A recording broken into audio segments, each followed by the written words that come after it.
Good morning विद्यार्थी मित्रों। कक्षा 12 विषय भूगोल पाठ 7 व्यापार। पिछले वीडियो में हम लोगों ने समुद्री बंदरगाह, नदी बंदरगाह, झील बंदरगाह और नहर बंदरगाह के बारे में पढ़ा। इस वीडियो में हम लोग फेरी बंदरगाह के बारे में पढ़ेंगे। फेरी बंदरगाह जहां घनी जनसंख्या वाले क्षेत्र हों तथा टापूमय क्षेत्रों पर मानव बस्ती रहती हो तो छोटी स्टीम जैसे साधनों द्वारा एक जगह से दूसरी जगह आने जाने के लिए छोटे बंदरगाहों का विकास होता है, उसे फेरी बंदरगाह कहते हैं। यानी यहाँ पर बड़े जहाज नहीं आते, छोटे स्टीमों के जरिए व्यक्तियों का और सामान का हेराफेरी की जाती है।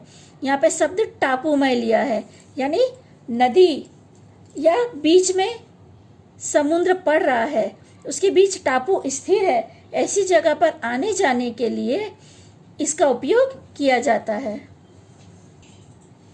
जापान जैसे देशों में तो ट्रेन फेरी सेवा देने वाले बंदरगाह भी हैं। इसमें रेलवे के पैसेंजर डिब्बों को समुद्री जहाज पे चढ़ाया जाता है और समुद्र पार करके उसे दूसरे किनारे पे उतारा जाता है। ब्रिटेन और यूरोप के अन्य कई देशों के तटों के बीच लोगों के आने जाने के लिए अनेकों बंदरगाहों का विकास संभव हो सका है। हार्बिच, डोवर, फिक्सटॉन और लीव हार्वे आदि यूरोप के पश्चिमी किनारे पर विकसित इस प्रकार के बंदरगाह है। अग्नि एशिया के टापू तथा कैरेबियन द्वीप समूह में भी इस प्रकार के बंदरगाह स्थित हैं। गुजरात के दहेज बंदरगाह से घोघा के बीच फेरी सेवाओं की सुविधा के लिए सरकार सक्रिय रूप से विचार कर रही है। ओखा बंदरगाह और भेड़ द्वारिका के बीच फेरी सेवा चलती रहती है। पहले सूरत और खंभात से सूरत, खंभात, भावनगर, घोघा के बीच ऐसी सुविधा थी। ये अपने गुजरात के बारे में जानकारी दी। और इससे पहले जो मैंने आपको बताया वो विदेशी फेरी बंदरगाह के बारे में था। फेरी बंदरगाह घनी बस्ती जो टापू पे बस्ती है, वहां पर आने जाने के लिए ऐसे बंदरगाहों का विकास हुआ है। नैकांतरण बंदरगाह कई बंदरगाह विशालकाय स्टीमों को खड़ा रख सकते हैं। ऐसे गहराई वाले हो तो बड़ी स्टीमें वहां आकर लंगर डाल देती हैं। इन बड़ी स्टीमों को मदरशिप कहते हैं। उनमें माल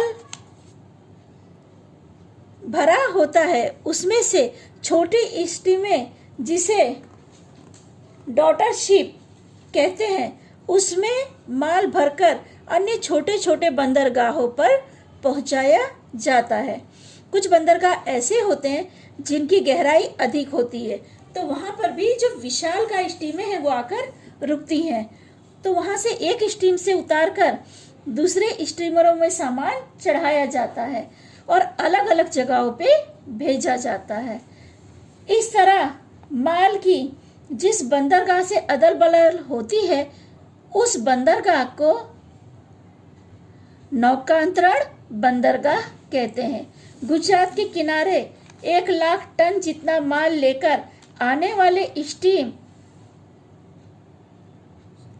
सलाया बंदरगाह में खुले प्रवेश द्वार पर लंगर डालती हैं, जहां से 10 से 15 हजार टन की मालवाहक क्षमता वाले स्टीम बड़े जहाज में से माल भरकर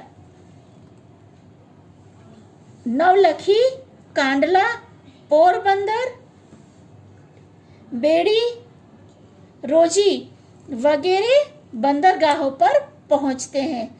इस तरह सलाया भी नौकांत बंदरगाह है, नौकांतरण बंदरगाह है। पोर्टुगीज संस्थानों के लिए माल सामान लिस्बन बंदरगाह से अलग अलग किया जाता है। यहाँ अदल बदल किया जाता है। पश्चिम अफ्रीका के छोटे बंदरगाहों पर पहुंचने वाले माल सामान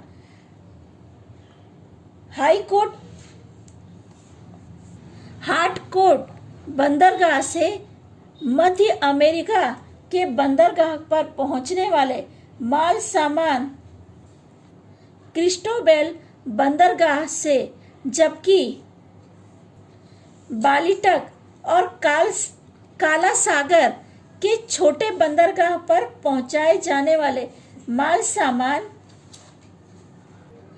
पीरियस, सोलिनिका और इस्तंबुल बंदरगाहों से वितरित होता है, यानी अलग अलग किया जाता है।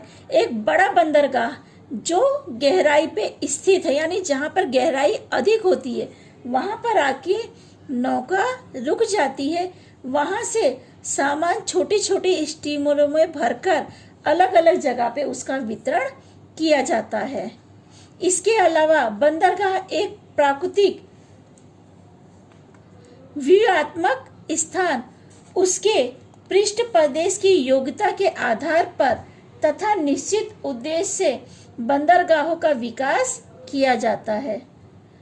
उसके अनुसार बंदरगाहों का उपयोग किया जाता है, जिसमें प्रवासी बंदरगाह, वाणिज्यिक बंदरगाह, नौसेना बंदरगाह, जहां जहाज निर्माण और मरम्मत के लिए बंदरगाहों का भी समावेश किया जाता है। ऊपर जितने हमने बंदरगाह पढ़े वो सभी माल सामान की हेरा फेरी के लिए थे या व्यक्तियों की हेरा फेरी के लिए किसी न किसी रूप में उपयोग में आते थे। पर जो नौकांतरण बंदरगाह है वो गहराई का बंदरगाह है। इसके अलावा और भी बंदरगाह हैं, जैसे मैंने आपको बताया प्रवासी बंदरगाह, वाणिज्यिक बंदरगाह, नौसेना बंदरगाह, जहाज निर्माण और मरम्मत के लिए अलग अलग बंदरगाहों का निर्माण होता है। यानी माल सामान के लिए अलग, व्यक्तियों के आने जाने के लिए, मरम्मत के लिए, हर चीज के लिए अलग अलग बंदरगाहों का निर्माण किया जाता है। पर व्यक्ति अपनी उपयोगिता के अनुसार उन बंदरगाहों का निर्माण करता है।